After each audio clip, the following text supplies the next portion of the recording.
Hello friends, आज माछर कणी सब्जी बनाम। माछर कणीबोर भालके धुई तात पियाज जलकिया निमख दी भालके मिक्स कर ललो। हालधि दिलो, बेसन अलप दिलो, चाउলৰ गुড়ি अलप दिलो।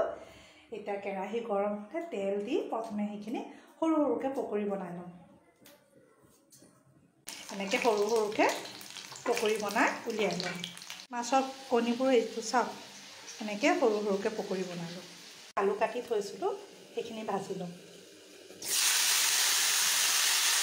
খিনি দি তেলত ভাজি লৈছো। এতিয়া ভাজি ৰখা আলুখিনি দিম। আলুখিনি সিজি গলে তাত এয়া মই আলুখিনি দি লৈছো। এতিয়া অলপ ঢাকি থম।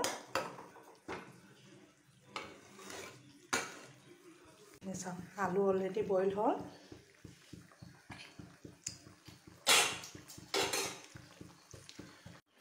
গৰম মছলা দি ললো। মোৰ মাছৰ কণীৰ সবজি হৈ গ'ল। আপোনালোক সকলো আহক আজি মাছৰ কণীৰ সবজি খাবলৈ।